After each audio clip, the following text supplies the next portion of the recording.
प्रभु आगमन श्रवण सुनि पावा। प्रभु आगमन श्रवण सुनि पावा। करते मनोरथ आतुर भावा। करती मनोरथ आतुर भावा। हे विधि दीन बंधु रघुराया। हे दीन बंधु रघुराया। हे विधि दीन बंधु रघुराया। हे दीन बंधु रघुराया। मोह से सठ पर करी नहीं दाया। मोह से सठ पर करी नहीं दाया। मोह से सठ पर करी नहीं दाया। मोह से सठ पर करी नहीं दाया। श्रुतिक्षण जी का बड़ा पवित्र भाव, प्रेम में मगन हो गए। प्रेम स्वरूपम है, साक्षात प्रेम है। इसलिए सुतीक्षण जी को सीता जी का गोपनीय नाम पता है। सीता जी ने राम जी का जो नाम है, राम जी का एक बड़ा गोपनीय नाम है जो सीता जी को पता है। सीता जी कहा करती थी, और वो नाम सीता जी को वरदान में मिला था, गौरी जी ने दिया था। वो नाम रामचरितमानस में केवल 4 लोगों को मालूम है।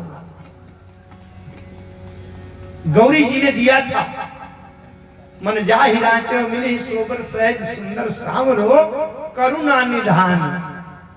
करुणा निधान जो नाम है वो सीता जी को गौरी जी ने आशीर्वाद वरदान में दिया। और ये बड़ा गोपनीय नाम है, केवल 4 लोगों को। एक तो गोस्वामी तुलसीदास जी को पता है। इसलिए गोस्वामी जी जब सीता जी की स्तुति करते हैं, जनक सुता जग जननी जानकी, ए अतिशय प्रिय करुणा निधान। जनक सुता जग जननी जानकी, अतिशय प्रिय करुणा निधान की। अतिशय प्रिय करुणा निधान की। ओ अतिशय प्रिय करुणा निधान की। गोस्वामी तुलसीदास जी को पता है करुणा निधान नाम, और दूसरे भरत जी को पता है करुणा निधान। कल की कथा जो निकल गई उसमें राम जी ने चित्रकूट में जब अपनी चरण पादुकाएं भरत जी को दिया था, वहां भी इस नाम का उल्लेख किया गया। चरण पीठ करुणा निधान के। चरण पीठ करुणा निधान के। चरण पीठ करुणा निधान के। चरण पीठ करुणा निधान के। सो प्रिय जाके गति नयन के। ओ सो प्रिय जाके गति नयन के। सो प्रिय जाके गति नयन के। ओ सो प्रिय जाके गति नयन के। भरत जी को खड़ाऊ देते समय करुणा निधान नाम का स्मरण किया गया। और ये तीसरे नंबर में सुतीक्षण जी को करुणा निधान नाम पता है। इसलिए सुतीक्षण जी क्या विचार करते हैं, एक बानी करुणा निधान की। एक बानी करुणा निधान की। सो प्रिय जाके गति नयन की। सो प्रिय जाके गति नयन की। सो प्रिय जाके गति नयन की। सो प्रिय जाके गति नयन की। तो सुतीक्षण जी को पता है करुणा निधान नाम। और चौथे पात्र कौन है? चौथे पात्र हैं अरे राम दूत मैं मात जानती, राम दूत में मातु जानकी, राम दूत मैं मातु जानती, राम दूत में मातु जानकी, सत्य शपथ करुणा निधान की, शत शपथ करुणा निधान की, सत्य शपथ करुणा निधान की, शत शपथ करुणा निधान की। सुतीक्षण जी प्रेम में बेहवल हो गए, प्रेम में बेहवल हो गए और दौड़ने लगे। दिस और विदिश पंथ नहीं सूझा, को मैं कहाँ चलूं नहीं बूझा। कभी आगे जाए, कब हमको कुनी आगे कुनी जाए, कब हमको नृत्य करे गुन गाई। मुनि मग माझे चलो वही वैसा, पुलक शरीर पनस फल जैसा। ध्यानस्थ अगर एक बात कहूं कि दिश और विदिश पंथ नहीं सूझा, अगर हमें दिशा का ज्ञान न रह जाए और रास्ता मार्ग का होश हवास न रह जाए और हम सीधे दौड़ते हुए चले जाएं, तो हम पथ भ्रष्ट हो जाएंगे। जो कलयुग के वर्णन में आता है कि मार्ग सोई जाता हूं जोई भावा, भ्रष्ट हो जाना चाहिए।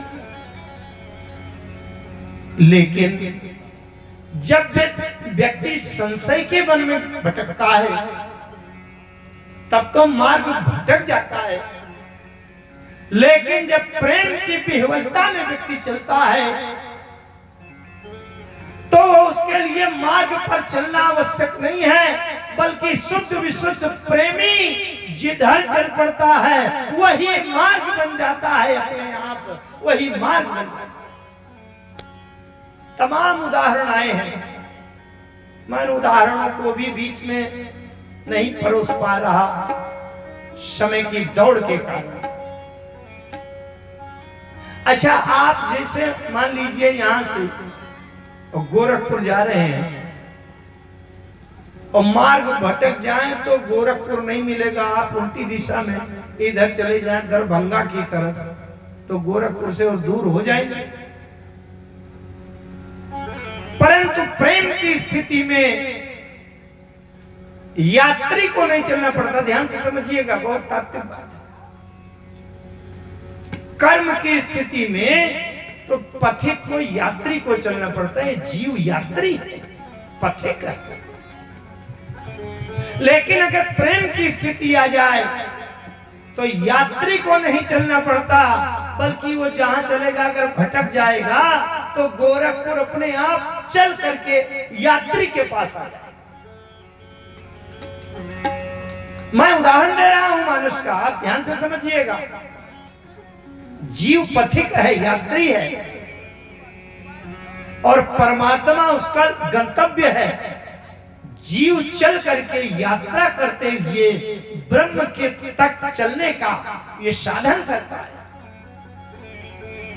लेकिन जब सुतीक्षण जी प्रेम में मगन हो गए, दिश और विदिश पंथ नहीं सूझा, उल्टा सीधा जा रहे हैं और बीच में मगन होकर के बैठ गए।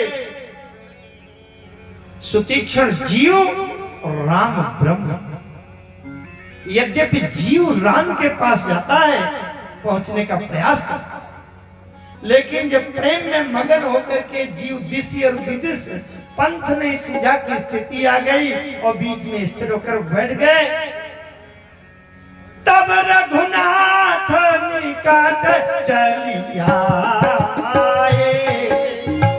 तब रघुनाथ निकट चलिया आए।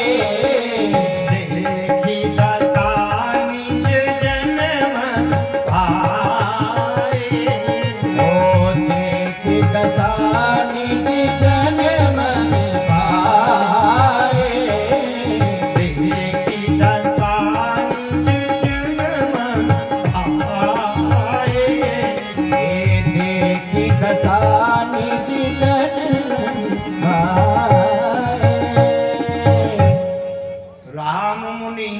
भांति जगावा अजागन ध्यान जनित सुख पावा। अब बताइए राम जी जीव को जगा रहे, जागो भैया मैं आ गया, और जागे नहीं रहे, आंखें नहीं खोल रहे, क्योंकि हृदय में राम जी प्रकट हो गए थे। अतिशय प्रीति देखी रघुवीरा, प्रगटे हृदय हरन भव धीरा। जब जाग नहीं रहे तो भूप रूप तब राम दुरावा, और हृदय चतुर्भुज रूप मुनि कुलाई उठा तब कैसे, विकलहीन मन जैसे। राम जी ने हृदय से लगा लिया, मुनि मिलते सोह कृपाला, कनक तरुहि जन भेंट तमाला। और राम जी सुतीक्षण जी को लेकर आगे चले, सर्वंग ऋषि से मिले। इसके बाद और आगे चलते हैं, पंचवटी क्षेत्र पहुंचे हैं। वहां गीधराज सो भेंट भई, बहुविध प्रीति बढ़ाई। गोदावरी निकट प्रभु रहे परन गीधराज जटायु से मित्रता जाकर की। तीसरा प्रश्न, कल राम जी के 2 प्रश्न मैंने चर्चा में किए थे, आज राम जी तीसरा प्रश्न किससे? महर्षि कुंभज से। ये बीच के बड़े मार्मिक प्रसंग हैं, लेकिन मित्रों इस बार कथा पूरी करना है, आप समझ रहे हैं, विस्तार के विश्लेषण समझ। आज किष्किंधा कांड पूरा करना भी अरण्य कांड में, जबकि अरण्य कांड में 2 प्रकार की पराकाष्ठा है। अगर आप समझे, अरण्य कांड पूरी तरह से माया का कांड है। माया का मृग, बनावटी सूपनखा, माया की सीता, उन्हीं माया सीता कर हरना, माया का कांड है। और भक्ति का भी कांड है। सुतीक्षण जी की भक्ति, शबरी जी की भक्ति, सीता जी की भक्ति। चलिए गोदावरी रहने लगे। तीसरा प्रश्न उन्होंने जाकर के महर्षि कुंभज से, जिनका अगस्त भी नाम है, उन्हीं का नाम कुंभज। राम जी ने उनसे तीसरा प्रश्न किया, अब सो मंत्र देहु प्रभु मोहि, जेहि प्रकार मारो मुनि द्रोही। ध्यान से समझिएगा, मैं प्रयास करता हूं कि जो सामान्य कथावाचक जिनकी चर्चा कम करते हैं उन बातों को लूं, जो बहुचर्चित प्रसंग हो तो आप सुनते ही हैं। यद्यपि मैं जानता हूं आप सभी 50 वर्ष की कथा की पूंजी समेटे हुए बैठे हैं, जो बहुत बड़ी निधि है आपके पास, लेकिन फिर भी भगवान की कथा तो जन्म जन्मांतर तक सुनी जाए तो भी पूरी नहीं हो सकती है। ये 9 दिन में कथा क्या पूरी कर पाएगा ये एक छोटा सा अल्पज्ञ जीव। राम जी ने तीसरा प्रश्न किया महर्षि कुंभज। कुंभज माने जो कुंभ का घड़े का बेटा होता।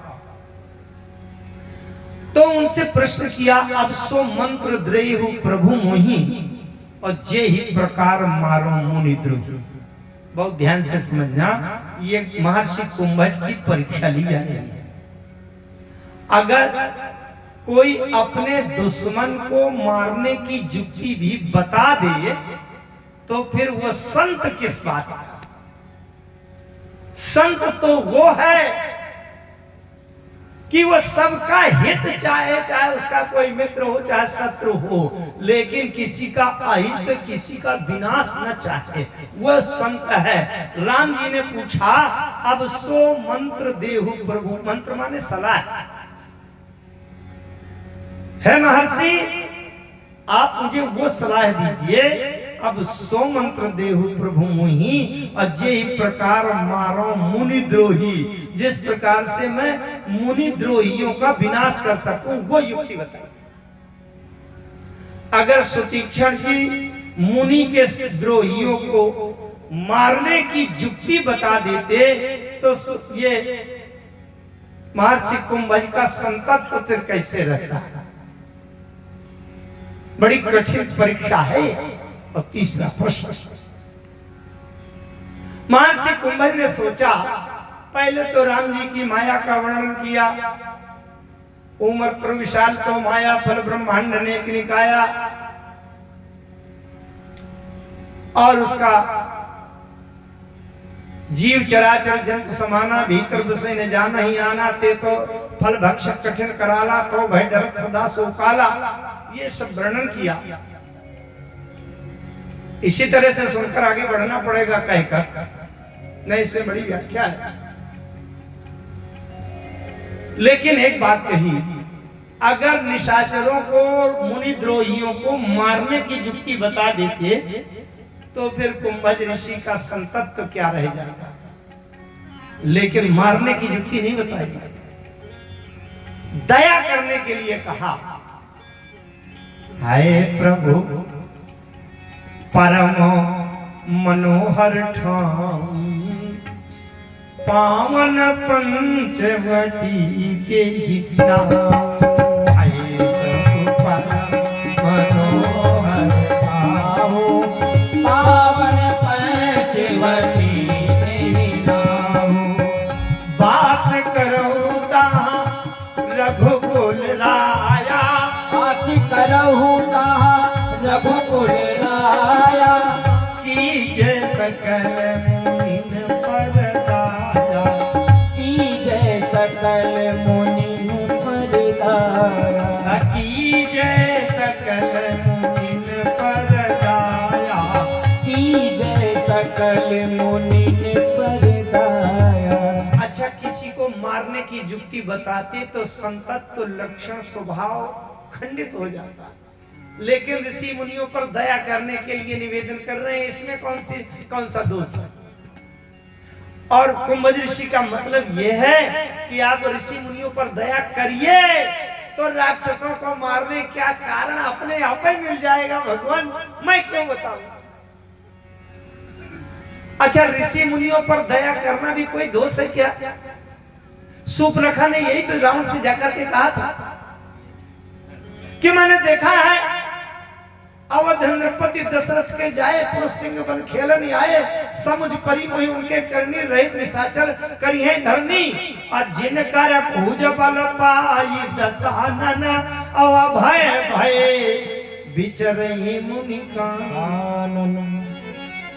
महर्षि कुंभज ने कहा, महाराज आप पंचवटी में रहिए और ऋषि मुनियों पर दया करिए। राम जी रहे। लक्ष्मण जी ने वहां बड़े तात्विक प्रश्न किए।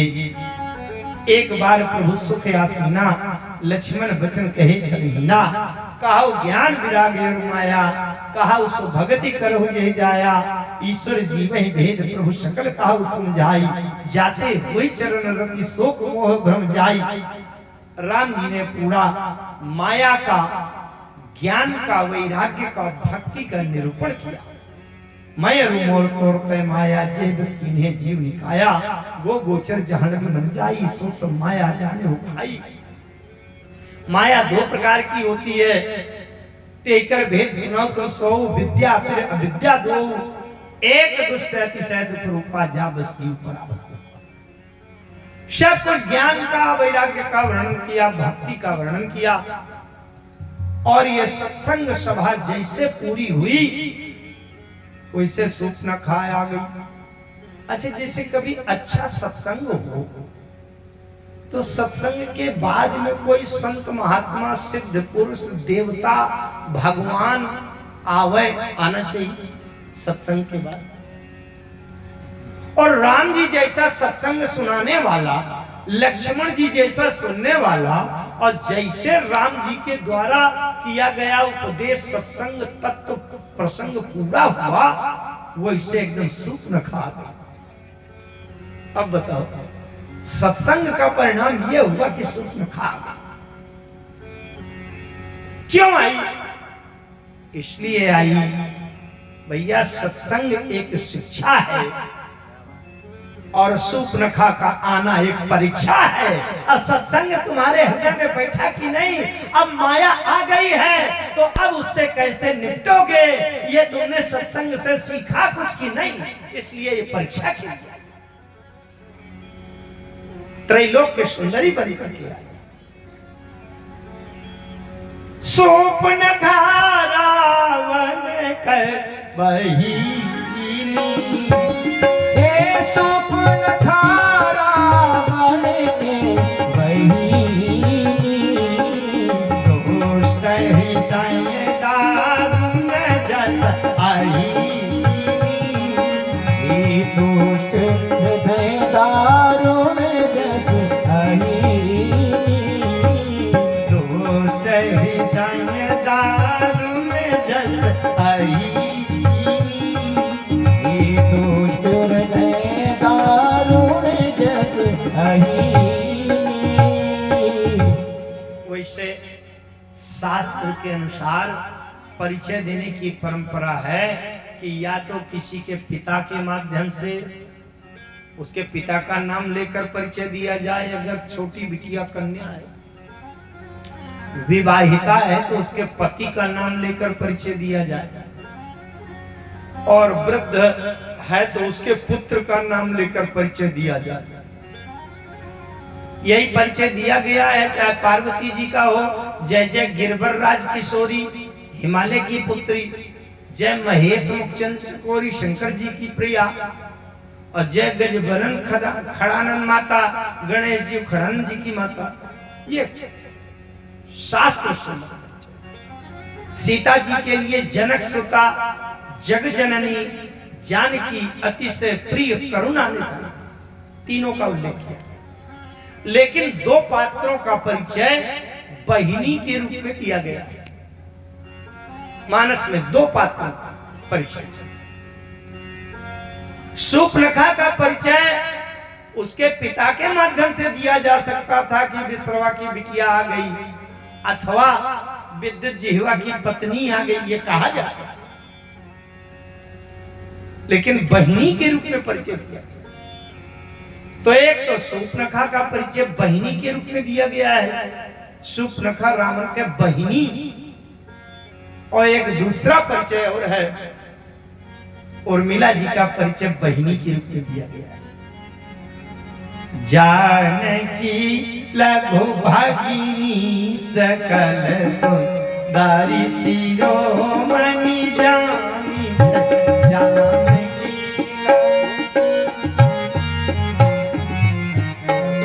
शिरोमणि जानी, सो कनयतिनी ब्याही लखन सकल विधि सनमानी।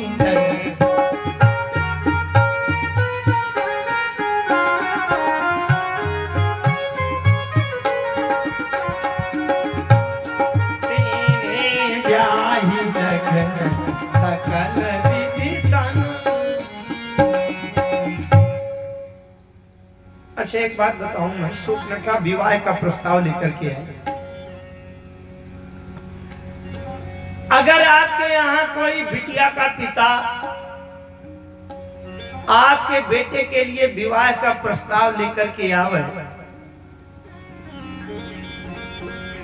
दो प्रकार के प्रस्ताव आए, ध्यान से समझिएगा। दो नारी पात्र हैं अरण्यकांड में, दोनों के नाम की राशि एक का नाम है सूर्पनखा, दूसरी का नाम है सबरी। दोनों स अक्षर से हैं, दोनों के नाम सूर्पनखा और सबरी। एक बाहर से बहुत सुंदर है पर भीतर से दुष्ट है, और एक बाहर से तो सुंदर नहीं है पर भीतर से निर्मल, राम जी के चरणों का प्रेम है, समर्पण भाव। अच्छा, आपके पास एक बिटिया का पिता प्रस्ताव लेकर के आया है आपके पुत्र के साथ विवाह करने के लिए। और वो देखने में बाहर से वो बिटिया बहुत सुंदर है, बहुत सुंदर है, लेकिन साफ साफ कोई बता दे भैया कि बाहर तो सुंदर है लेकिन हृदय की बड़ी दुष्ट है, बहुत कर्कशा। आप बताओ विवाह करोगे उसके साथ?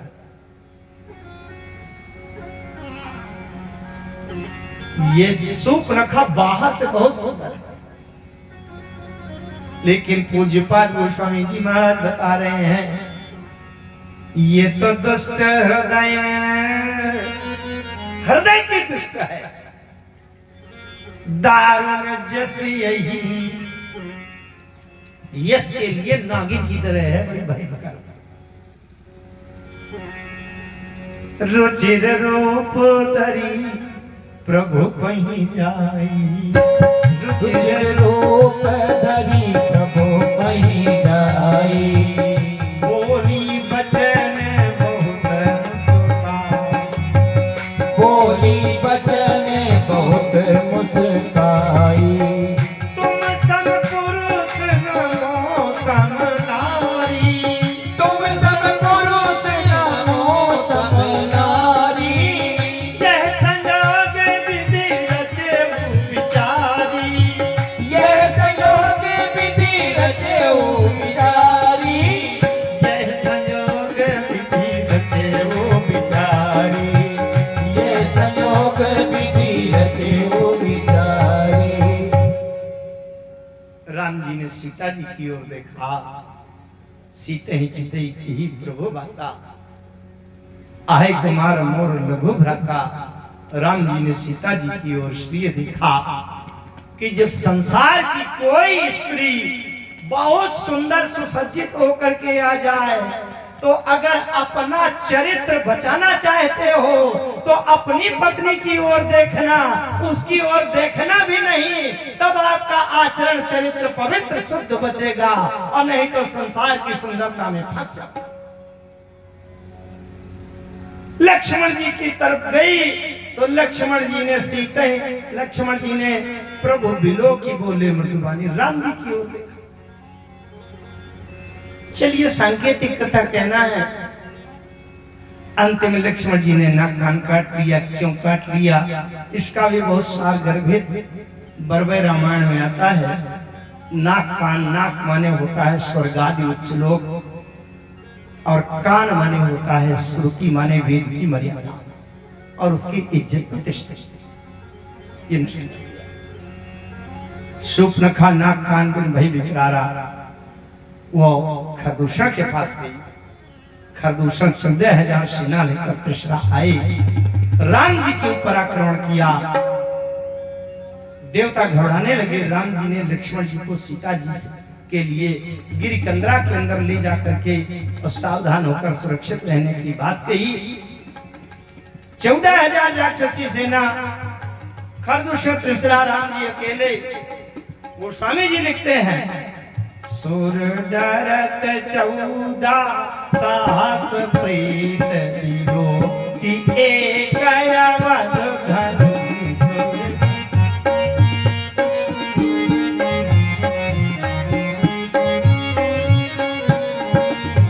सुर मुनि सभय प्रभु देखी माया, नाथ यति कौतुक करियो सुर सभय।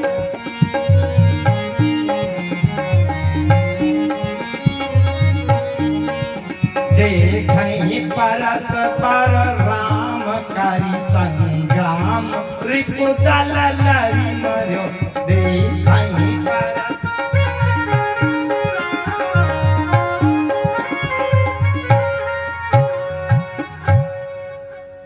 राम जी ने एक माया किया। जितने राक्षस थे उनके सामने दूसरा प्रत्येक राक्षस राम के रूप में दिखाई पड़ने लगा और आपस में एक दूसरे को राम समझकर आपस में एक दूसरे को मारने लगे और अंत में पूरे राक्षसों का विनाश।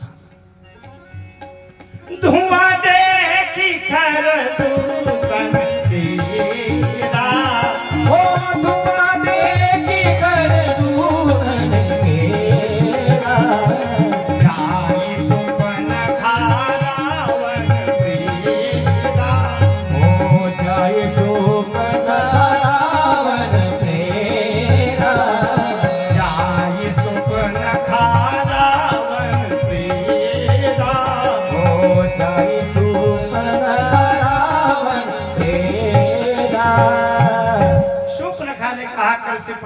उस दिन राती सुधि नहीं तो सिर पर आ राती। रात दिन पड़े पड़े सो रहे हो।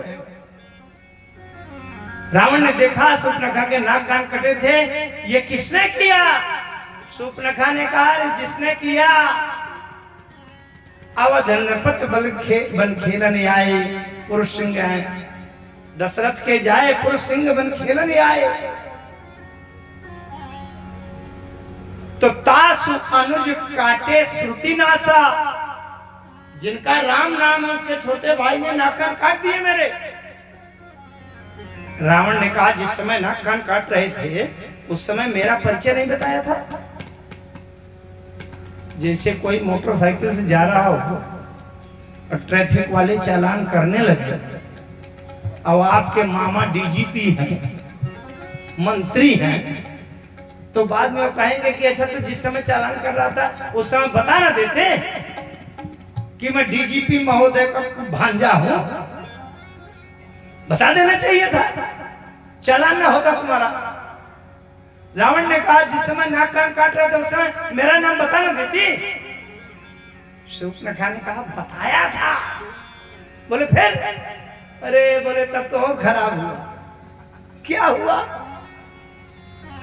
बोले तासु अनुज काटे श्रुति नासा, नाक कान तो पहले काट लिए और जब तुम्हारा नाम बताया तो सुनीता व भागिनी करहि परिहासा।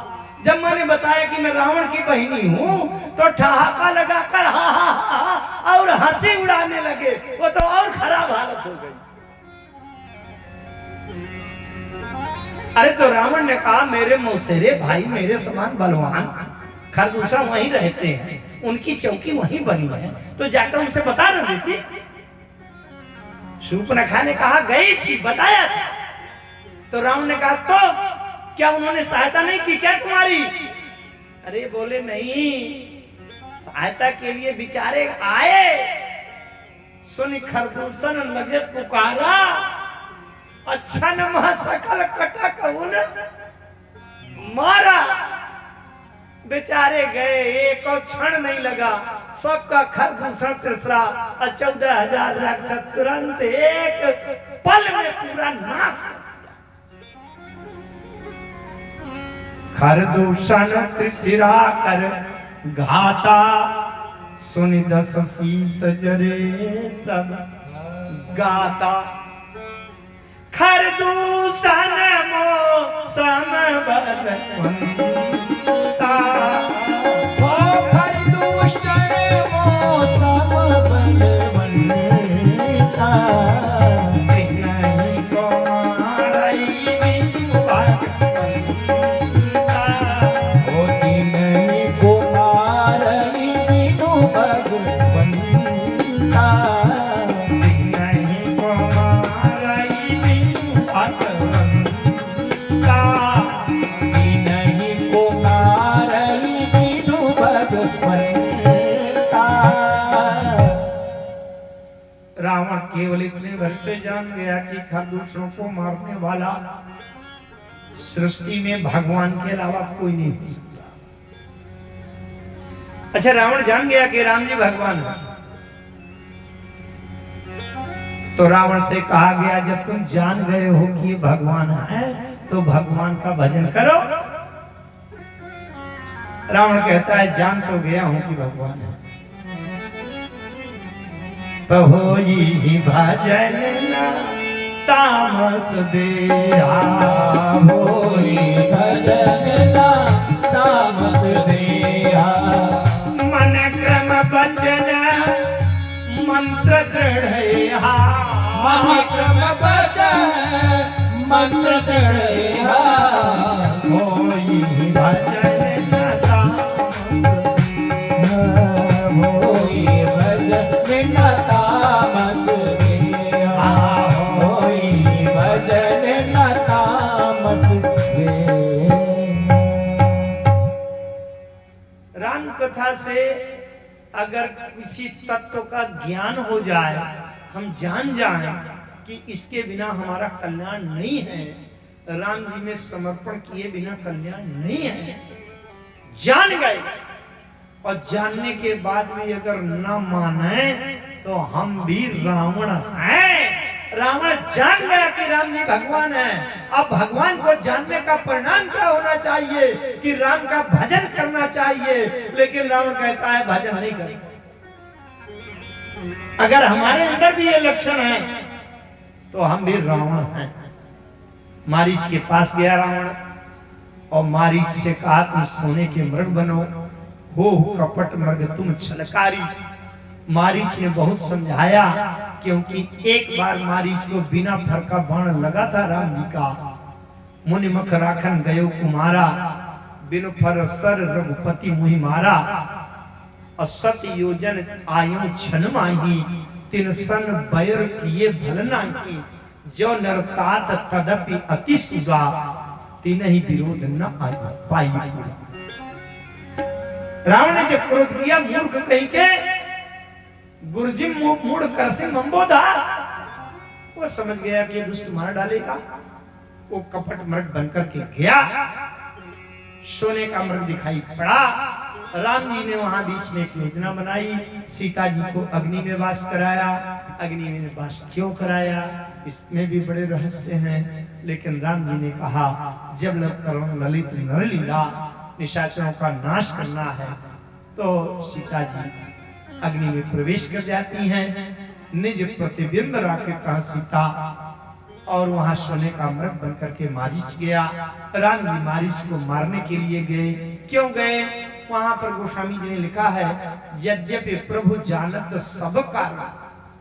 संस्कृत रामायणों में तो स्पष्ट आया है कि राम जी कहते भी हैं कि सोने का मृग होता नहीं है, लेकिन फिर भी गए। क्यों गए, इसमें भी एक कथा बतानी पड़ेगी, उसके लिए भी समय नहीं है, कोई बात नहीं। राम जी गए, राम जी ने बाण मारा। अंत में सीता जी ने लक्ष्मण जी को भेजा। लक्ष्मण जी जा नहीं रहे थे, लेकिन सीता जी ने मरम वचन जब सीता बोला, हरि प्रेत लक्ष्मण मन डोला। अब मरम वचन क्या है, इसको भी कभी समझेंगे हम। मरम वचन आखिर है क्या, कभी समझेंगे जब समय मिलेगा। तो लक्ष्मण जी गए और सून भी शब्द स्कंदर देखा। अब रावण आया सन्यासी की वेश में, सीता उठा ले गया। राम जी मृग को मार करके आए, और जैसे आए आगे परा गिद्धपति देखा, सुमिरत राम चरण जिन देखा। गिरधराज जटायु को देखा, लहू लुहान रक्त रंजित लथपथ स्थिति में पड़े थे। भगवान ने कहा, पूछा किसने किया है। जटायु ने बताया, नाथ दशानन यही गति कीनी, ते खल जनक सुता रहीनी। ले दक्षिण जिस गए गोसाई, बिलपति यति पुर रीति नाई। दरस लागी प्रभु राख्यो प्राणा, चलन चाहते चलना चाहते। मानस में दो पक्षियों की चर्चा आई है, एक है जटायु और एक है भुसुंडी जी। लेकिन दोनों में विचित्रता ये है, राम जी ने जटायु से कहा चल करो करो तन राखो ताता, अमुख मुस्काई कही के ही बाता। शरीर तुम्हारा अचल कर दो। जटायु कहते हैं मैं शरीर नहीं रखना चाहता। एक पक्षी जटायु है जो राम जी कह रहे हैं शरीर रख लो, लेकिन जटायु शरीर रखना नहीं चाहते। और एक पक्षी कौवा है भुसुंडी जी, उनसे गरुड़ जी ने पूछा कि आपके इच्छा के अनुसार आप शरीर छोड़ सकते हो और दूसरा बढ़िया कोई मनुष्य का, पंडित का, ब्राह्मण का शरीर धर सकते हो, तो आप शरीर छोड़ क्यों नहीं रहे। तो कौवा महोदय भुसुंडी जी कहते हैं मैं शरीर छोड़ना नहीं चाहता। जटायु कह रहे हैं मैं शरीर रखना नहीं चाहता, और कौवा भुसुंडी कह रहे हैं मैं ये शरीर छोड़ना नहीं चाहता। क्यों? जटायु कह रहे हैं कि जिस शरीर से भक्ति रूपी सीता को, सीता माने भक्ति को, मैं बचा नहीं पाया, वो शरीर वो जीवन किसी काम का नहीं है। जिस के जीवन से देखते देखते भक्ति चली गई हो, हरण की जा चुकी हो, वो शरीर रखने लायक नहीं है। और कौआ भुसुंडी जी कहते हैं, यही तन राम भगत मैं पाई, इसे साथे मोहि ममता अधिक आई। इस शरीर में, कौआ के शरीर में मुझको राम की भक्ति मिली है, इसलिए ये शरीर में छोड़ना नहीं चाहिए, क्योंकि इस शरीर का अंतिम लक्ष्य राम जी की भक्ति है। राम जी सीता की खोज में आगे एक बड़ी दिव्य पावन चर्चा आती है।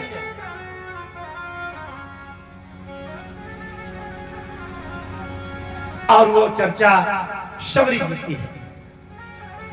शबरी जी की कथा भी बड़ी विस्तृत है। 10,000 वर्ष से जो प्रतीक्षा चल रही थी। शबरी जी से किसी ने पूछा, ये 10,000 वर्ष से तुम रोज तैयारी करती हो, मार्ग में पुष्प बिछाती हो, क्यों? शबरी जी ने कहा, मैं पूरे विश्वास के साथ, गुरु जी ने कहा था ना कि राम आएंगे, मतंग ऋषि से गुरु हैं, और गुरु जी ने कहा था राम आएंगे, शबरी तुम कहीं जाना नहीं। और ये शबरी जी को पता चला कि राम जी वन में आए हैं। शबरी जी ने भोजन लेना बंद कर दिया, शबरी जी ने रात में सोना बंद कर दिया। किसी ने पूछा, शबरी जी कितनी आशा है और तुम्हारे हृदय की भावना क्या है? तो शबरी जी क्या कहती हैं, मेरी झोपड़ी के भाग, मेरी झोपड़ी के भाग आज खुल जाएंगे राम। सभी गाइए, हो मेरी झोपड़ी के भाग आज खुल जाएंगे राम आएंगे। मेरी झोपड़ी के भाग आज खुल जाएंगे राम आएंगे। हो राम आएंगे, आएंगे राम आएंगे, राम आएंगे, आएंगे राम आएंगे। हाँ राम आएंगे, आएंगे राम आएंगे, राम आएंगे, आएंगे राम आएंगे। ओ मेरी झोपड़ी के भाग आज खुल जाएंगे राम आएंगे। ओ मेरी सभी लोग आइए तालियां बजाते हैं, खुल जाएंगे राम आएंगे। बोले शबरी मैया की जय हो।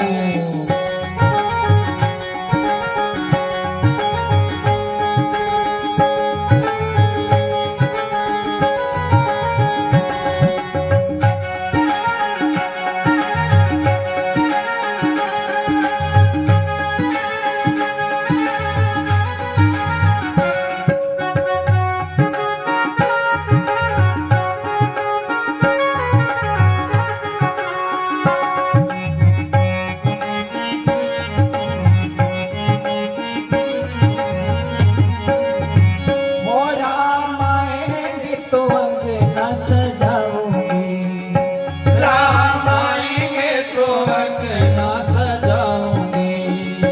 दीप जला के मैं दिवाली मनाऊंगी, दीप जला के मैं दिवाली मनाऊंगी। हो राम आएंगे तो अंगना सजाऊंगी, राम आएंगे तो अंगना सजाऊंगी। हो दीप जला के मैं दिवाली मनाऊंगी, दीप जला के मैं दिवाली मनाऊंगी।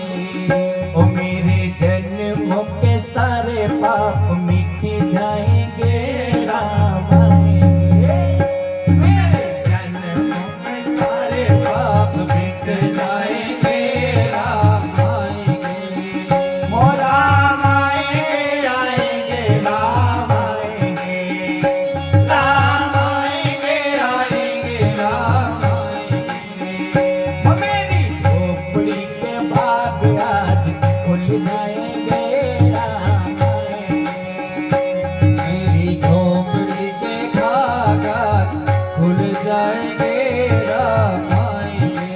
और मैया बड़ी प्यारी बात कहती है, हो मैं तो रुचि रुचि भोग लगाऊंगी, राम तो रुचि रुचि भोग लगाऊंगी।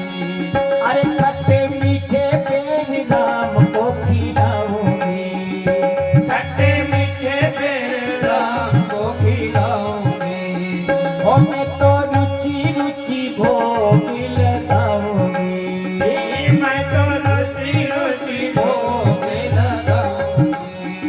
अरे खट्टे मीठे पेड़ राम को खिलाऊंगी, खट्टे मीठे पेड़ राम को खिलाऊंगी। और राम सुंदर मेरी किस्मत चमकाएंगे, राम आएंगे, पर मेरी किस्मत चमकाएंगे, राम आएंगे। हो राम सुंदर मेरी किस्मत चमकाएंगे, राम आएंगे, मेरी किस्मत चमकाएंगे, राम आएंगे। हाँ राम आएंगे, आएंगे राम आएंगे, राम आएंगे, आएंगे, राम आएंगे। ओ मेरी झोपड़ी के भाग आज खुल जाएंगे, राम आएंगे, आज खोले जाएंगे, राम आएंगे। ओ मेरी झोपड़ी के भाग आज खुल जाएंगे, राम आएंगे, ओ मेरी झोपड़ी के भाग आज खुल जाएंगे, ओ मेरी झोपड़ी के भाग आज खुल जाएंगे, राम आएंगे, मेरी झोपड़ी के भाग आज खुल जाएंगे, राम आएंगे, ओ राम आएंगे, आएंगे, राम आएंगे। राम आएंगे, आएंगे राम आएंगे, राम आएंगे, आएंगे राम आएंगे, मेरी झोपड़ी में भाग आज खुल जाएंगे, राम आएंगे, मेरी झोपड़ी के भाग आज खुल जाएंगे, राम आएंगे, ओ राम आएंगे, ओ राम आएंगे, ओ राम आएंगे। सबरी देख राम गृह आए। राम जी क्यों आ गए? ऐसा मेरे जीवन में न कोई जप है, न तप है, न साधन है, न पुण्य है, न कुछ है। केवल गुरु के वचन समझ जिए भाई। गुरु जी ने वचन दिया था, गुरु जी की वचन पूरा करने के लिए राम को आना पड़ा है। राम जी ने शबरी जी को नवधा भक्ति का उपदेश दिया। शबरी जी ने कंदमूल फल भोजन, कंदमूल फल सुरस यति दिए राम कहूँ। मैं सत्य कहूं, एक बात मेरी हृदय की बात सुनिए। जीवन में पहली ये कथा मैं कह रहा हूं कि जो हवाई सर्वेक्षण से कथा कही जा रही है। हवाई जहाज में बैठ करके अब कश्मीर से कन्याकुमारी लंका तक जा रहा है राम कथा में। ये जीवन की पहली मेरी राम कथा है। अब हवाई सर्वेक्षण में जो कुछ आपको नीचे का दिखाई दे जाए सो दे जाए। अब एक एक रत्न ढूंढने का प्रयास करें। कंदमूल फल सुरस, अभी किष्किंधा कांड पूरा करना है मुझको। समय कितना बचा है? आज का कोर्स दिया गया है, समय बचा है 20 मिनट। हाँ, वो सब सारी भक्तियां आपको मालूम है।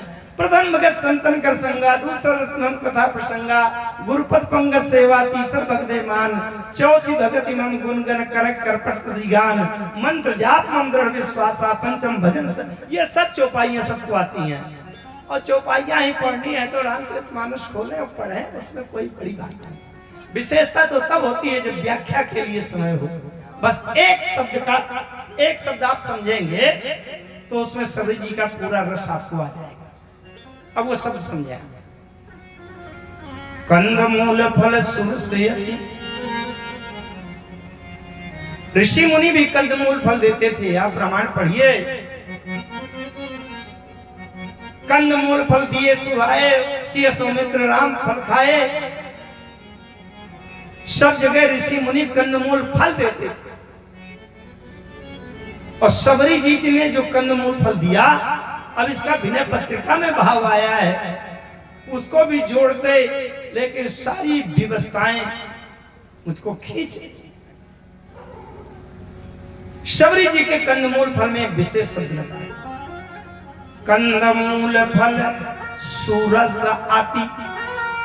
ये सुरस क्या है? बालकांड में बात आती है, संत सभा चौतीसी अमर ही, श्रद्धा ऋतु बसंत समगाई, समझम नियम फूल फल ज्ञाना, हरिपद रति रस वेद बखान। राम जी के चरणों में जो प्रेम होता है वही फल का रस है। समझम नियम फूल फल ज्ञाना, ज्ञान जो है फल की तरह है, और जो राम जी के चरणों का प्रेम है वो रस है, फल का रस। शबरी जी ने जो फल दिए, फल तो इसी तरह के थे जैसे सब ऋषि मुनियों के दिए गए फल थे, लेकिन शबरी जी के फलों में एक शब्द विशेष दिया गया, कंदमूल फल सुरस आती। शबरी जी के द्वारा दिए गए कंदमूल फल में रस था। रस माने हरिपद रति रस, वेद बखाना, राम जी के चरणों के प्रेम का रस। राम जी ने जब खाया तो क्या खाया?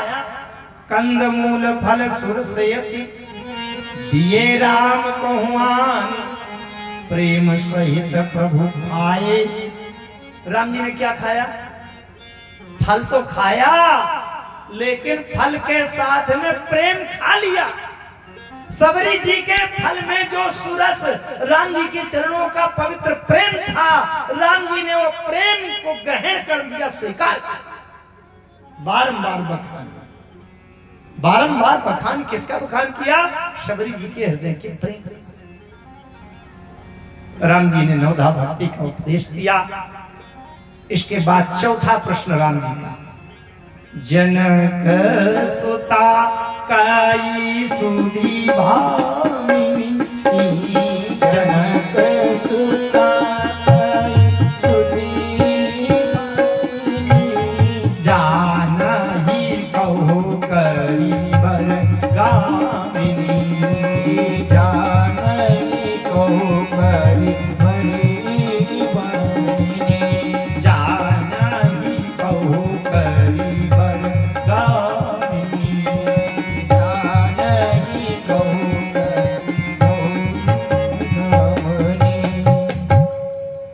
चौथा प्रश्न किया।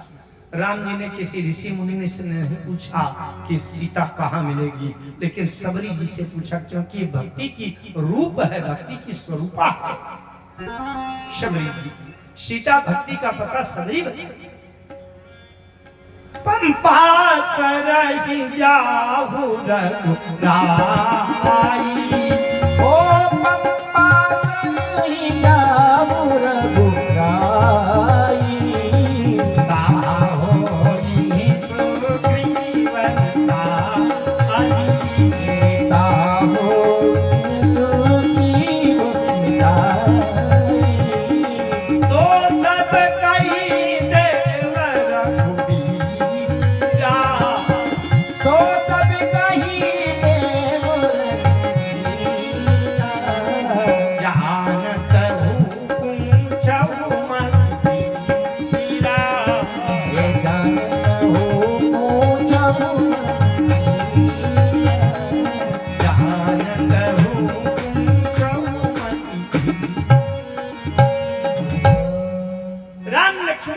चले। राम जी के विरह व्याकुलता को देख करके नारद मन भात सोच विषय की, विरह मन तो भगवंत ही देखी। नारद जी मिलने गए, राम जी बैठे परम प्रसन्न कृपाला, कहा कथा रसाला। नारद जी मिले, नारद जी ने प्रश्न किया, तब विवाह मैं चाहूं कि ना प्रभु के कारण करें न दीना। और राम जी जैसा उत्तर देते हैं भक्त के लिए, सुन मन तो ही कहूं सहरोसा, भजे जी मोहित जी सकल भरोसा, करूं सदा तिनके रखवारी, जिम बालक राखे महतारी। नारद जी को बड़ा अच्छा उपदेश दिया, बड़े तात्विक सूत्र हैं, लेकिन बस इतने कहूंगा एक शब्द में कि तात्विक सूत्र है, बहुत अच्छे सूत्र। नारद जी को उपदेश देते हुए, संतों के लक्षण बताते हुए आगे चले बहुरी रघुराया और ऋष्यमुख पर्वत निराया। कहाँ रहा सहित सचिव सहित सुग्रीवा, आवत देखिए तुम बल सीमा। राम लक्ष्मण गए वहां से, सुग्रीव ने देखा, हनुमान जी से कहा धरवट रूप देखते जाई। हनुमान जी विप्र रूप धर के गए, प्रणाम किया, उनसे परिचय हुआ, रहस्य भेद खोला, पहचान गए और दोनों को लिए दो जनपीठ चढ़ाई ले आए और पर्वत के ऊपर ला करके सुग्रीव जी से मित्रता करवा दी। मित्रता करवाने के बाद एक दूसरे की परिस्थितियां समझी। राम जी ने सुग्रीव की, सुग्रीव जी ने राम जी की। राम जी ने कहा सुन सुग्रीव मारी हो बाली एक कहीं बाण, और ब्रह्म रुद्र शरणागत गए न उबरे प्राण। 2 बार युद्ध हुआ, पहली बार में मुष्टि प्रहार वज्र समझागा और सुग्रीव जी आए। राम जी ने भी कह दिया एक रूप तुम भ्राता दो, ते भ्रमते नहीं मारे सो। पुण्य पठवा बलदेव विशाला अपने गले की माला, मेली कंठ समन के माला, अब पुण्य पठवा देव से पुण्य अनादित गई लड़ाई हुई और राम जी ने वृक्ष की ओर से एक बाण चलाया, बाली गिर गए। अंत में बाली से कुछ वार्तालाप किया, बाली के प्रश्नों का उत्तर दिया। बाली ने अपनी गलती स्वीकार की कि सुनो राम स्वामी सन चलन चातुरी मोर, प्रभु जो हूं मैं पापी अंतकाल गति तोरी। अंत में बाली ने प्राण छोड़ते समय अपने पुत्र अंगद को राम जी की शरण में कर दिया। राम जी से कहा आप इसका हाथ, यह अच्छा मरते समय एक वरदान अब नाथ कारी करुणा बिलो करू देहु जो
से माया के जो तत्व दो होते हैं, मैं और मोर, उसको वेदांत में अहंता ममता कहते हैं। अहंता ममता से जीव कैसे छूटता है, बाली ने इस छंद में दोनों के सूत्र बताए हैं। बस इतने कहूंगा कि सूत्र बताए। राम बाल निज धाम कहावा, तारा को समझाया। अब 4 महीने के लिए वर्षा ऋतु में राम जी ठहर गए, रही निकट शैल पर छाई। 4 महीने वर्षा ऋतु के बीत गए। सुग्रीवो सुध मोर विसारी, पावा राजकोष प्रनारी। राम जी ने कहा जे सायक मारा मैं बाली, तेसरा तो मूड का काली। लक्ष्मण जी को रोष आया, मैं अभी जाकर के भस्म कर दूंगा। तब राम जी ने कहा भय दिखाए ले जा बहुतात सखा सुग्रीव। लक्ष्मण जी गए, हनुमान जी ने लक्ष्मण जी के क्रोध को शांत किया और दूतों को भेजा। दूतों को भेज करके संपूर्ण पृथ्वी के द्वीपों से सभी वानरों को इकट्ठा किया। इकट्ठा करके और सुग्रीव जी ने सभी वानरों से कहा राम काज और मोर निहोरा, वानर चहु रहा, सीता की खोज करना। लेकिन 1 महीने का समय दिया और सुग्रीव जी ने ये कहा अवधि मेटी जो बिन सुधि पाई, आवहि बनि सो मोहि मराई। इस प्रकार से जो बानर दक्षिण दिशा की ओर गए उसमें विशेष विशेष बातें हैं। पाछे पम तने सरनावा, जानी काज प्रभु निकट बुलावा, परसा शीश सरोरु पानी, कर मुद्रिका दीन जन जानी। राम जी ने कहा कि बहु प्रकार सीते ही समुझायो, कहीं बल विरह वेग तुम्हें आयो। राम जी ने हनुमान जी को मुद्रिका दिया। आगे सीता जी की खोज में जा रहे हैं। जाते हुए चले सकल बन खोजे तो सरिता सर गिर छो, राम काज ले लीन मन बिसरा तन कर छो। सरिता सर गिर खो ढूंढते हुए चला जा रहे। एक जगह बंदरों को प्यास लगी। हनुमान जी पहाड़ के ऊपर चढ़ गए। लागी तरसा अतिशय कुलाने, मिले न जल घन गहन भुलाने। ऊपर चढ़ गिर शिखर चहूं दिस देखा, भूम विवर को प्रेखा। हनुमान जी नीचे उतर करके आए, उस गुफा को दिखाया। गुफा में प्रवेश कर गए। स्वयं प्रभा नाम की वहां एक तपस्विनी बैठी थी। उन्होंने कहा यहाँ जल पियो और बढ़िया मधुर फल खाओ। और अंत में स्वयं प्रभा ने 4 सूत्र दिए थे।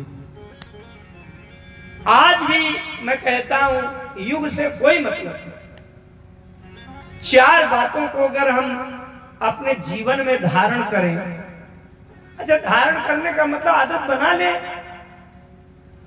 भैया मैं देखा करता हूं जो लोग जुआ खेलने के आदी हैं, आदत बना लिया है, तो चाहे जितना काम पड़ा रहे वो आधी रात में जाके जुआ खेल ही आएंगे। जिसको जो काम करना है उसके लिए समय निकाल देगा। जिसको जिस चीज का नशा है वो नशा नहीं छोड़ सकता, प्राण चाहे छूट जाए। हम लोग भी अगर भक्ति को ढूंढने का नशा लगा ले तो संसार से हमें क्या मतलब, संसार जहां जाए तो जाए, हम उसके बिना पागल हो जाएंगे। 4 बातें अगर हम ध्यान कर लें आज भी हमें भक्ति मिलेगी। और 4 बातें क्या है? स्वयं प्रभा कहती हैं, मूंधा हो नया नया बीबर जीजा, मूंधा हो नयन बीबर जीजा हो, पैहा हो से कहीं जन पछिता हो, पैहा हो सी कहीं जन पछिता हो, पैहा हो से कहीं जन पछिता हो। पैहा हो सी कहीं जन पछिता हो। ये 4 सूत्र हैं। केवल यही भर कहूंगा कि 4 सूत्र हैं मूंदहु नयन। रामचरितमानस में 4 प्रसंग आए हैं नयन मूंदने के। अब वो प्रसंग भी मैं आपको स्मरण नहीं करवा पाऊंगा, केवल मूंदहु नयन। अब वहां प्रयोग किया बंदरों ने, नयन मूंदी पुनी देखहि पीरा, नयन मोदी पुनि देखहि पीरा, आढ़े सकल सिंधु के तीरा, आढ़े सकल सिंधु के तीरा, आढ़े सकल सिंधु के तीरा, ओठाए सकल सिंधु के तीरा।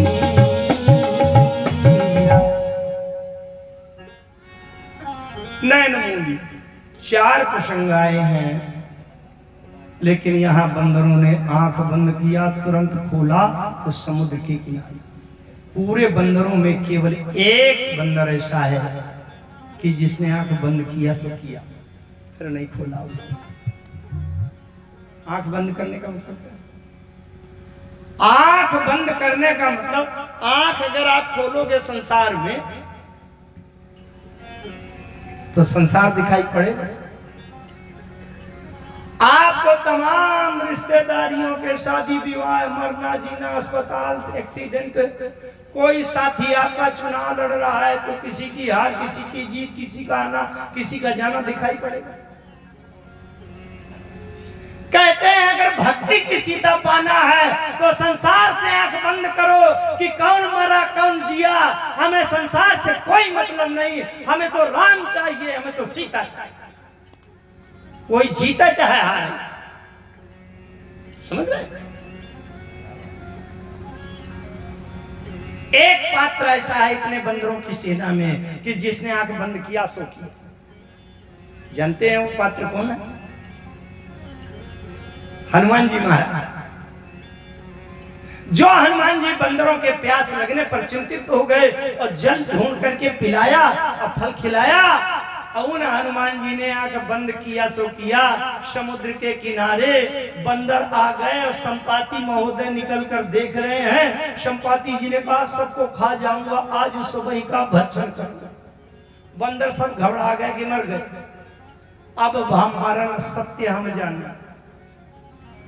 लेकिन हनुमान जी ने आंख बंद किया सो किया, मरो चाहे जियो। अगर हमें भक्ति प्राप्त करना है तो संसार में कौन मरा कौन बचा इसकी चिंता छोड़ो, आप तो अंदर से समर्पित। संपाति जी ने कहा, बंदरों से कहा तुम काहे के लिए बैठे हो? उन्होंने कहा हम सीता की खोज में आए हैं। संपाति जी ने कहा मिली सीता? बंदरों ने कहा नहीं मिली। संपाति ने कहा ये बैठी है सीता, ये बिल्कुल 10 फीट में बता दिया, ये बैठी है। 10 फीट की नाप तो लिखी है रामायण में। ताहा अशोक उपवन जहाँ रहाई। अच्छा 1 किलोमीटर से अगर दूर से देखें तो पेड़ तो दिखाई देगा, लेकिन आप पहचान नहीं पाओगे कि आम है कि इमली है कि अशोक है। इसका मतलब इतने नजदीक से देखा, जहां ये बता रहे हैं कि अशोक के पेड़ के नीचे बैठी, और नजदीक से देखा सीता बैठी सोच रतयाई। सीता बैठी है सोचनीय मुद्रा में बैठी है। इसका मतलब चेहरे की रेखाएं और ये सिकुड़न और ये मुद्रा देखकर ये भी समझ रहे हैं कि सीता दुखी है, उदास है, सोच। इतना नजदीक से जैसे संपाति ने बताया ये बैठी है, तो बंदर भी उठ कर देखने लगे हैं कहां बैठी है, कहां। संपाति ने कहा तुम किसको देख रहे हो? बोले सीता को हम भी देख रहे हैं। संपाति ने कहा बैठ। क्यों? बोले मैं देखो तुम नहीं। मैं तो देख सकता हूं लेकिन तुम नहीं देख। बंदरों ने कहा क्यों? बस यही बात आप सुन लीजिए, वाणी पर। संपाति ने बंदरों से पूछा, ध्यान से समझिएगा। संपाति जी ने बंदरों से पूछा ये बताओ किसको देखना चाहते हो? बंदरों ने कहा वैदेही को देखना चाहते हैं। फिर संपाति जी ने पूछा कि किन नेत्रों से देखना चाहते हो? बंदरों ने कहा देखना तो देही के नेत्रों से देख रहे हैं। संपाति जी ने कहा यही तो विडंबना है, देही के नेत्रों से देही को देखा जा सकता है पर वैदेही को नहीं। वैदेही को देखने के लिए हृदय।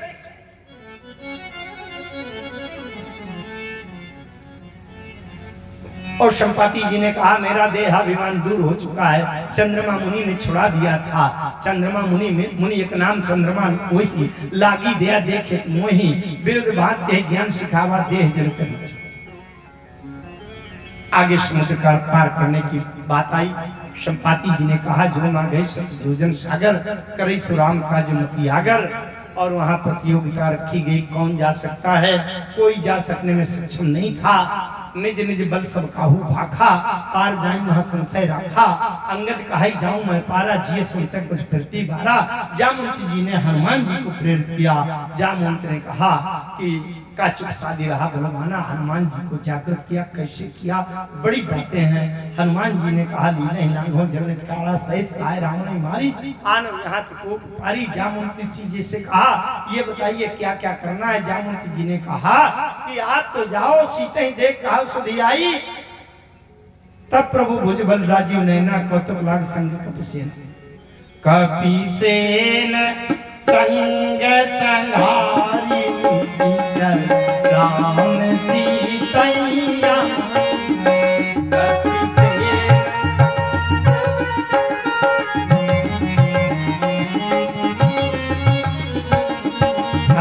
त्रैलोक पावन सुजस सुरनु नारदादि बखानी त्रैलोक पावन सुजस सुरपुर नारदादि बखानी जो सुनत गावत कहत समुझत परम पद नर पावई जो सुनत गावत कहत समुझत परम पद नर पावई रघुवीर पद पाथो मधुकर दास तुलसी गावई रघुवीर पद पातो तुलसी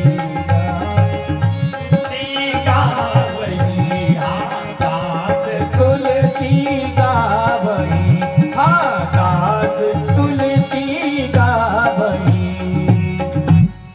राम जी की कथा बनेगी जिसको गा करके सुनकर समझकर परम पद को जीव परम पद को प्राप्त हो जाएगा।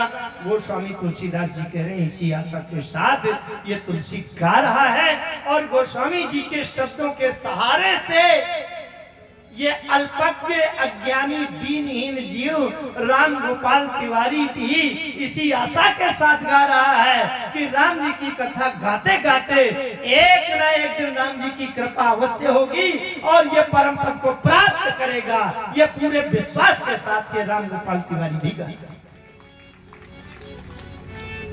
हरि शरणम हरि शरणम हरि शरणम हरि शरणम